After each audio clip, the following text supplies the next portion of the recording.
Hello people. If you're watching this, you're probably interested in Pokemon. If not, you should probably find a different video to watch. This video will focus in particular on the Pokemon trading card game. Now, I want to focus exactly on why you suck so bad, because if you're watching a video on how to win, then you're probably not already. I'm not trying to offend anyone, and take all of my advice with a grain of salt, because I'm not exactly winning all day every day myself either. Go into how to win. Let me tell you a little bit about myself. I'm in the Masters Division, and in addition to Pokemon, I also play Magic the Gathering and own a few Yu-Gi-Oh! And Duel Master cards. I recently got back into the competitive Pokemon scene, and recently spent 3 days in New Jersey at the New Jersey Marathon, which was a ton of fun, by the way.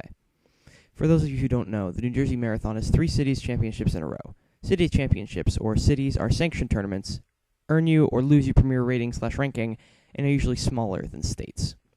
So I spent 3 days playing Pokemon. How did I do? Well, at the first tournament, I lost, won, lost, for a record of 1-4. Second tournament, I won, lost, 1, for a record of 2-4. And third tournament, I won, lost, for a record of 2-4. Now, the last match of the first tournament, my opponent was nice enough to give me the win anyway, but regardless, I didn't do so well. I went 5-12. I lost 22 premier rating points, putting me at 1578. That's below average. So not only did I not top a cut in any of the tournaments, I did worse than most people there. Why? Well, that's what this video is about.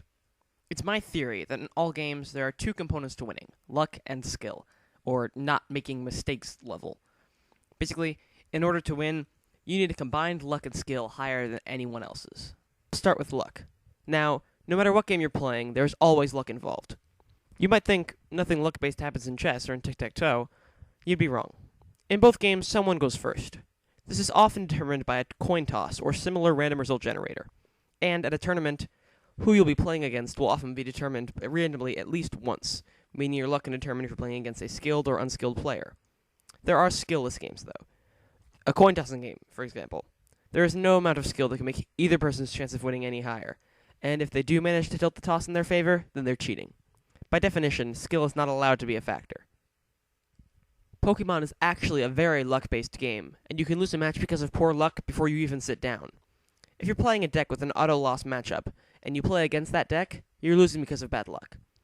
Pokemon is particularly luck-based because of all the coin flipping and attacks, powers, and trainers. Most other card games use flips minimally, if at all. Pokemon counteracts this a little bit with a lot of search cards that reduce the reliance on top decking, but still, you can lose a match solely because of a bad coin flip, such as a missed fainting spell. So what can you do to win? Clearly you can't do anything about your luck, and that's okay. No one wins consistently because of luck. No one has won Worlds because they were just lucky. Luck comes and goes and can't be relied upon. What you can do is hone your skill. Presumably, ignoring luck, the player who makes the most severe mistakes loses. So, all you have to do is not make any mistakes. Let me define what I mean when I say mistakes, though. When I say mistakes, you probably imagine misplays in game, but there are other types of mistakes as well. Deck building mistakes are very common, and might even cause more losses than misplays. Playing the wrong deck can obviously ruin a tournament for you, but even missing out on some key techs can lose you a few matches. For example, at the second tournament I went to, I decided to play Gyarados. I don't usually use it, or any metagame decks. Over the course of the tournament, I ended up playing 3 mirror matches against other, more experienced Gyarados players. I lost every single one. The reason? I wasn't running the right techs. For one thing, I misplaced my Unknown Q and ran without one, which was stupid. But I also wasn't running Unknown R, Pokédraw, or, most importantly, Cyclone Energy. I'm not saying I would have done better with Unknown R or Pokédraw, but after seeing myself lose a match because of 2 well-placed Cyclone Energy, I was convinced I wasn't running my deck right. If I had just switched out a few of my cards out for Cyclone Energy, I might have won 1 or 2 of those matches. I'll probably do an episode or 2 on which deck to run, and which techs to use. But what you need to remember is that it does not matter how well you can play if you're running 1 base set Bulbasaur and 59 electric energy. Don't stifle your playing skills with a bad deck. I'm not saying you should run metagame decks. I'm against metagame decks. But don't let a bad deck ruin your tournament.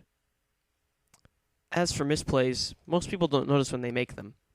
I know that I wouldn't be able to tell you what I'm doing wrong when I play, but whenever a more experienced player watches me, they find mistakes I'm making I don't even notice.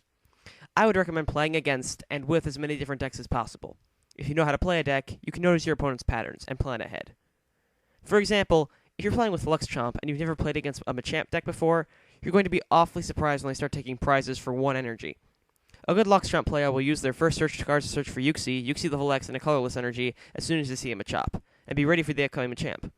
A bad player will be unfamiliar with the deck, and not know that Garchomp and Luxray won't be doing so well.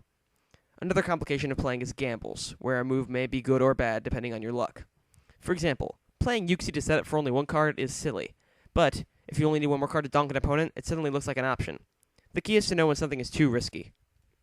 For example, one time when I was playing with Machamp, I went through nearly half my deck looking for a donk, and discarded the majority of the energy in my deck as a result. I ended up whiffing, and late game I lost because I couldn't get enough energy for the KO, because I discarded them all. Don't go overboard taking risks, but at least take some.